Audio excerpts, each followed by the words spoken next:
Hari Om. Let's do the prayer. Om Sahana Vavatu Sahanau Bhunaktu Sahaviryam Karavavahai Tejasvinavadhitamastu Mavit Vishavahai. Om Shanti Shanti Shanti. Sri Gurubhyo Namaha. Chinmayam Vyapiyat Sarvam Trailokyam Sacharacharam Tatpadam Darsitam Yena Tasmai Sri Gurave Namaha. Hari Om. So in the last lecture we were talking about the likes and dislikes, and in Sanskrit this is called Raga and Dvesha. So these are propelling me to perform this because desiring these likes. So I am looking for an environment conducive for my likes, and I am trying to avoid environment which is not favorable or which I do not like. So all my life, whole pursuits can be divided into those actions that are favorable for my likes and those performing those, and avoiding those that are unfavorable or those I dislike. And where these likes and dislikes came from my own deliberate actions in the past. I gave an example of coffee. When I deliberately enjoyed coffee, not only I have a tangible result or immediate result of enjoyment, but also it left an impression in my mind, either to repeat that experience or to avoid that experience, depending upon that experience is favorable or not favorable.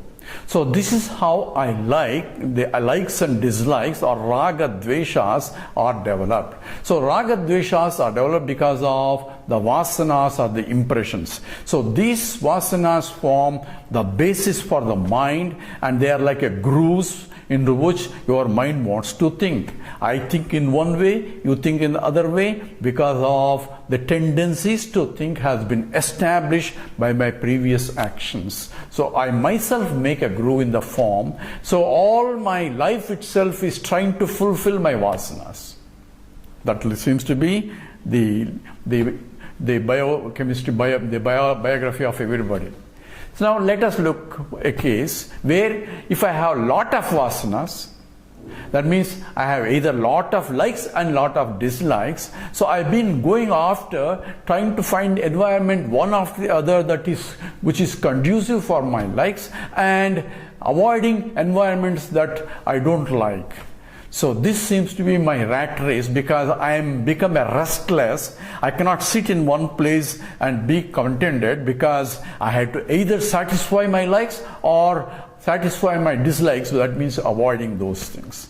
That seems to be, I am essentially become a prisoner of my own past actions that resulted into these vasanas. That is our story. The more the vasanas, the more desires, more agitations in the mind, and more activities. And more activities again gives you more vasanas, and then more desires. This goes on into a vicious circle. Just suppose, I have a technique to reduce the vasanas. Somehow. We will discuss that, how we will do it. Suppose I have less vasanas. Then what happens to that mind? If I have less vasanas, then I have less self-centered desires. Be careful here. I didn't say desires. It is self-centered because I want this, is a self-centered. And I need this, I want this, I don't like this, all that is a self-centered. So I have less self-centered desires, therefore less agitations in my mind, therefore less activities, and therefore less resulting again vasanas. So I am most of the time, because the vasanas are less, the pressure of the vasanas are less, I am most of the time with a contented mind, a peaceful mind, unagitated mind, a quiet mind, which is always a happy mind. Because we just now said, when the desire is fulfilled, my mind has come back to a quiet state, non-agitated state, where I beam myself, my own true nature. That's my happiness. Happiness is not in the object. Happiness is coming from my own self. So therefore, if I have less vasanas, I have less desires, less agitations, less activities which are self-centered, and I am happy by myself most of the time. Suppose I reached a state where I have no vasanas. Then I have no self-centered desires. For me, I need this for me to be happy. I need that for me to be happy. I don't like this for me to be happy. All thus raga dveshas are not there anymore, because raga dveshas are propelled by the vasanas, and the vasanas themselves are not there. Therefore, I am peaceful by myself, as myself. I am contented with myself as I am. I am no more longing mind and a wanting mind or a desiring mind. A mind is already fulfilled with what it has. And therefore, there is no self-centered activities at all. And whatever the activities, because life itself is an action involved, whatever the activities that comes from that being are only meant for loka kalyanam, for the benefit of others. Because there is nothing for him to gain, because he is already full by himself. He has no likes and dislikes. If at all he does anything, it's only for the other people's sake, which means for the benefit of others. Therefore, he will be acting like selfless actions come out from him, if at all any actions come. And we call him as Mahatma. So who is a saint and who is a sinner? There is nothing, any individual there. It's only question of the vasanas and the pressure of the vasanas and the extent of those vasanas operating in the mind.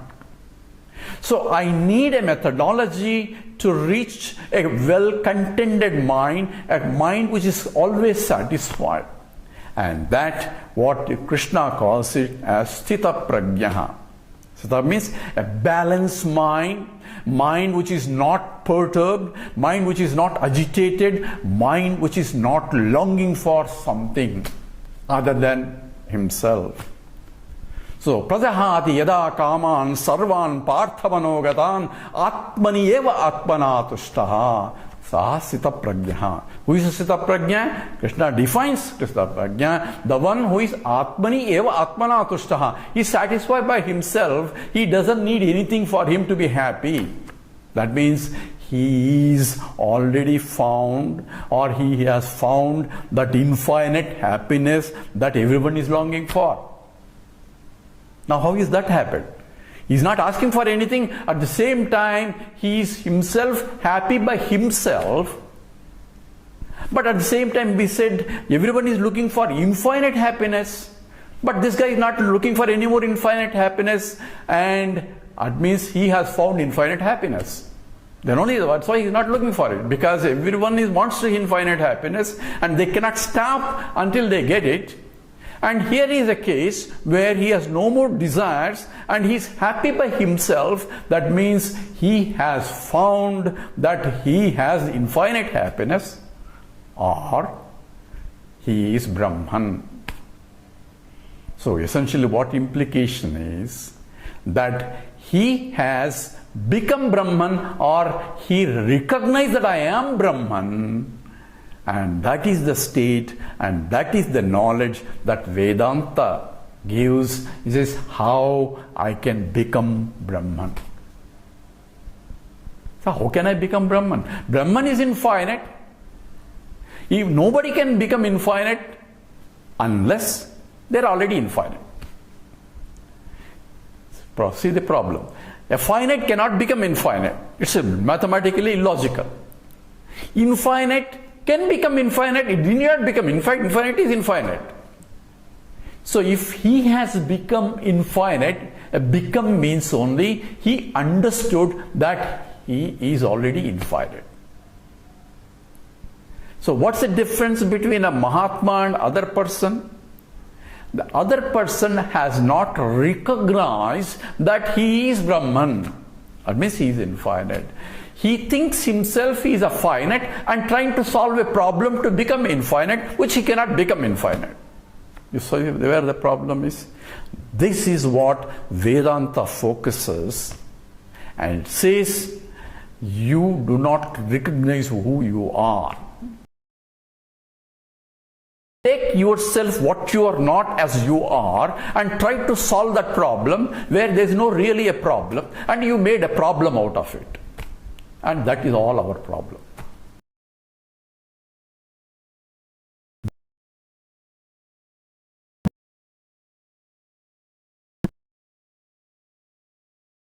The inquiry of what is all the problems that we are addressed in it, that we want to know what is the cause, what is the effect, is reduces to fundamental problem. He says, who am I? Now, if you ask anybody, say, sir, I don't know who am I, can you please tell me? Will you go and ask anybody in the street and say, sir, please tell me who am I? So what, they will laugh at you. Say, you don't know who you are? Everybody thinks they know who they are. But Vedanta says you don't know who you are. Why? Because you are taking yourself who you are not as you are and going around the whole world operating with that misunderstanding notion and trying to become what you are really through a process. And this is where the Vedanta comes. Therefore, Vedanta is a science of a reality of who you are, what is the nature of yourself is, the self you are, as to understand correctly. So here, just by logical analysis, we are establishing two things. Number one, everyone is looking for Brahman, irrespective of what religion you are. Number two, everyone is Brahman. Why? Because the happiness, that infinite happiness, is not coming from anywhere else, but it's coming from you. A one who is contented mind free from desires, free from agitations, is a mind which is already full, because there is no more that he needs for him to become more full. He is overflowingly full. Therefore, he has recognized that he is Brahman. So if you understand this, this is the fundamental approach that Vedanta tells you, and therefore it's called darshanam. Darshanam means a mirror try to show you who you are. So if I go in front of the mirror, say I want to see my mirror, say stand in front of the mirror, look at my image, and from my image I see. Otherwise, without the mirror, I cannot see my face. So to see my face, I need a mirror, and looking at the mirror and the reflection there, from that I saw what my face looks like. So same exactly identical situation. I need a mirror called a darshanam, that which shows you who you are, and therefore Vedanta becomes a darshanam, a philosophy to tell you what exactly you are, and which we need to analyze in terms of exhaustively how it approaches. But here we have understood, number one, that everyone has vasanas, and everyone is trying to fulfill those vasanas. So everyone is gravitating in the direction to fulfill those vasanas, seeking environments that fulfill the vasanas. Some people go to India, some people go to America. Why? Because these vasanas are propelling them. That's where their desires can be satisfied. And once they found that this is not the place, they will return back, because they found this is where they can get satisfied. So everybody is moving all over the place, trying to find an environment conducive to exhaust vasanas. Now we have laid down the foundations of what propels me to act from birth to death. Now the question is, we have to look at what are these vasanas, how do they come? We just now mentioned that everyone is looking for happiness, and there are likes and dislikes of vasanas accumulated by the actions. Now we need to analyze what is the cause for my birth? What is the cause after the death? Is there something after the death? Is there something before that? What is the disparities in different people? Because as soon as we born, people have developed likes and dislikes. They seem to have some kind of vasanas already, which they have not done any actions in this life. So there seem to be already pre-existing vasanas. Where do they come from? This has to be analyzed correctly. Otherwise, we will say, see how there is a disparity in the birth. Some people we just mentioned with a gold spoon and a silver spoon and a wooden spoon and no spoon at all. These disparities at the birth itself, where he has not done anything injustice in order to get that kind of like that. So a rationalist is asking a question, and we have to provide a rational answer to this.